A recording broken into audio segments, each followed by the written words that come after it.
Assalamualaikum warahmatullahi wabarakatuh. Salam, Om Swastiastu, Namo Buddhaya. Halo, apa kabar? Selamat datang kembali lagi di Moms Akuntansi. This is our vlog. Perkenalkan, nama saya Puja Sri Mahendra, tapi kamu boleh memanggil saya dengan nama Puja.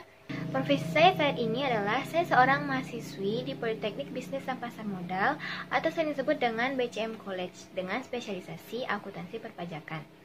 Sebelum memulai video ini, izinkanlah dua orang rekan saya memperkenalkan dirinya karena mereka lah yang akan membantu dan menemani saya dalam menyampaikan video ini. Hai guys, nama aku Ivania Tujuanti, aku biasa dipanggil Iva. Aku dari jurusan akuntansi perpajakan, kelompok 3 kelas AKP C2. This is our vlog. Perkenalkan, nama saya Zahra Ramadhani Syahadah, mahasiswi akuntansi perpajakan dari kelompok 2 AKP Akuntansi.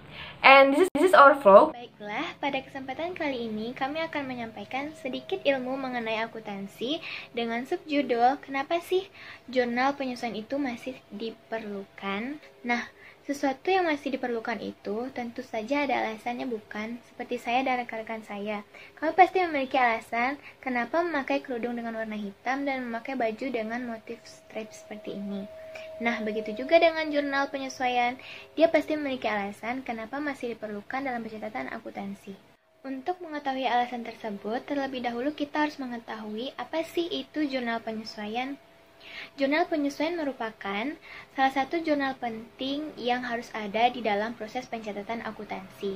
Pada dasarnya, setiap jurnal itu tentu penting, namun kali ini saya yang menyampaikan pentingnya jurnal penyesuaian dalam proses pencatatan akuntansi. Secara garis besar, jurnal penyesuaian atau adjustment journal adalah jurnal yang dibuat pada akhir periode untuk menyesuaikan saldo-saldo perkiraan atau akun agar menunjukkan keadaan yang sebenarnya sebelum proses penyusunan laporan keuangan.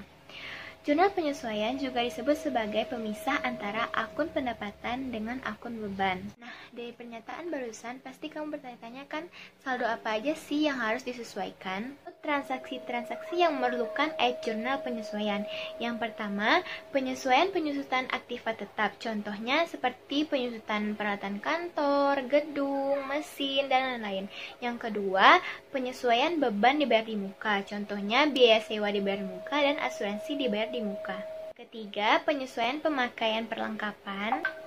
Yang keempat, penyesuaian pendapatan dibayar di muka. Yang kelima, biaya yang masih harus dibayarkan. Dan yang terakhir, penyesuaian pendapatan yang akan diterima. Selanjutnya akan disampaikan oleh rekan saya Iva. Terima kasih.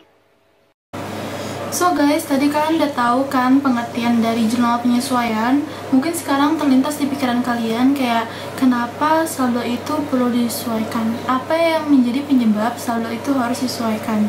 Jadi ada 7 penyebab kenapa saldo itu perlu disesuaikan. Yang pertama, itu adalah piutang pendapatan. Merupakan pendapatan yang sudah menjadi hak perusahaan tapi belum dicatat. Jadi contoh kasusnya kayak gini. Aku punya salon, ada pelanggannya dong. Nah, pelanggannya itu sudah aku tata rambutnya. Aku udah memenuhi kewajiban aku. Tetapi si pelanggan tersebut belum bayar juga sampai akhir periode akuntansi. Jadi kayak nunggak gitu. Terus yang kedua, itu ada utang biaya, yaitu biaya-biaya yang menjadi kewajiban perusahaan namun belum dicatat. Contohnya ada utang bunga, ada utang listrik dan telepon, ada utang gaji. Jadi kayak perusahaan itu mendapatkan dulu manfaatnya baru dibayar nanti. Kayak listrik kan kita gunakan dulu, kita bayar di akhir bulan. Lalu yang ketiga, itu ada pendapatan diterima di muka. Pendapatan diterima di muka itu adalah pendapatan yang kita terima padahal harusnya itu masuk ke periode selanjutnya gitu. Jadi kayak DP, kayak down payment. Jadi pendapatan diterima di muka itu down payment. Biasanya DP itu dilakukan untuk sewa, kayak sewa ruangan, sewa gedung, sewa rumah, gitu. Lanjut, yang keempat itu ada biaya dibayar di muka, yaitu biaya-biaya yang sudah dibayarkan, tetapi sebenarnya harusnya itu masuk ke pembayaran periode yang akan datang. Contohnya itu ada sewa kendaraan, sewa alat-alat berat gitu.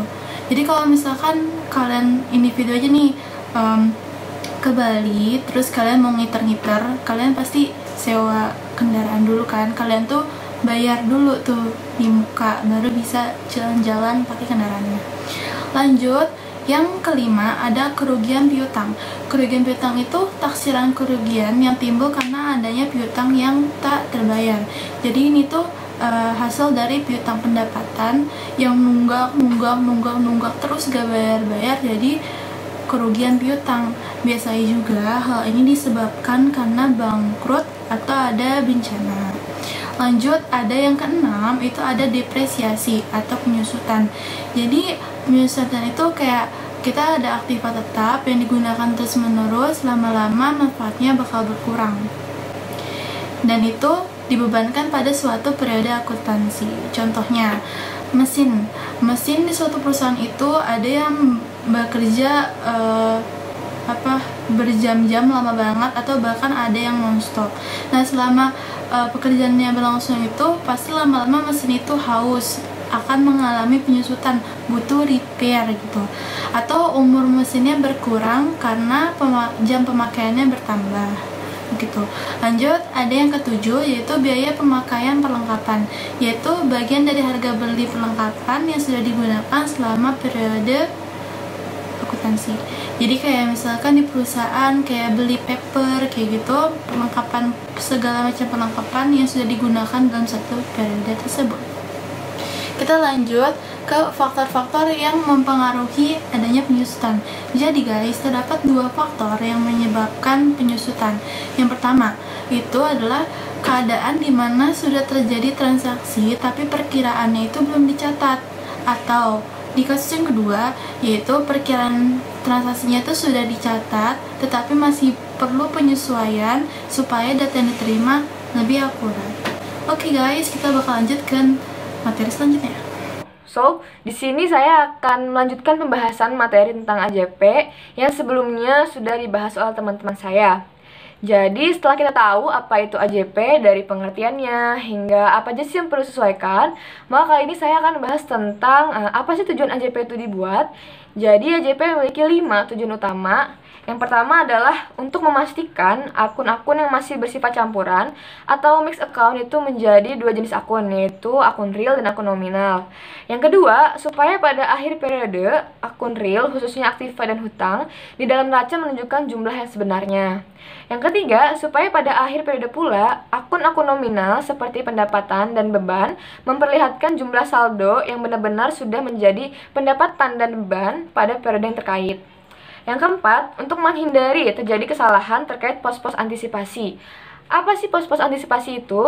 Jadi, pos-pos antisipasi adalah pendapatan yang belum diterima dalam bentuk kas, tapi sudah menjadi hak perusahaan, dan juga beban yang belum dibayarkan dengan kas, tetapi sudah menjadi kewajiban perusahaan. Dan yang terakhir adalah untuk menjaga konsistensi sesuai dengan ketetapan buku pedoman akuntansi terkait pos-pos transitoris. Jadi pos-pos transitoris itu adalah kebalikannya dari pos-pos antisipasi, yaitu pendapatan yang sudah kita terima kasnya tapi belum menjadi hak perusahaan, dan juga beban yang sudah kita terima kasnya tapi belum menjadi kewajiban perusahaan. Kemudian setelah kita tahu mengenai tujuan dari pembuatan AJP, maka kali ini saya akan bahas tentang apa sih fungsi dari AJP itu sendiri. Jadi AJP memiliki dua fungsi utama. Yang pertama adalah sebagai perumusan untuk di akhir periode pada akun buku besar, sehingga saldo yang tertera tidak berbeda dengan saldo yang seharusnya. Yang kedua, untuk menghitung beban maupun pendapatan yang dihasilkan selama periode akhir tersebut. Jadi kesimpulan dari video kami ini adalah AJP adalah suatu jurnal yang kita catat pada akhir periode saat perusahaan menyiapkan laporan keuangan yang digunakan untuk menyesuaikan beberapa akun agar nilai laba rugi kita di akhir periode itu real. Jadi simpelnya adalah disesuaikan supaya bagaimana mencapai nilai yang real. Dan kenapa sih AJP itu penting? Karena ada sebuah konsep akuntansi yang menyatakan bahwa matching cost against revenue concept, yang berarti bahwa pendapatan yang diterima pada periode X diikuti oleh beban lainnya, maka beban-beban yang timbul atas pendapatan pada periode X tersebut harus diakui pada periode X juga. Dan yang terakhir adalah Fungsi AJP adalah untuk memastikan bahwa pendapatan dan beban benar-benar diakui sebesar yang sudah terjadi. Jadi sekian dari kelompok kami, materi tentang kenapa sih penting AJP itu dibuat. Dan mohon maaf apabila ada kekurangan atau kesalahan dalam penyampaian materi. Thank you for watching. Dadah!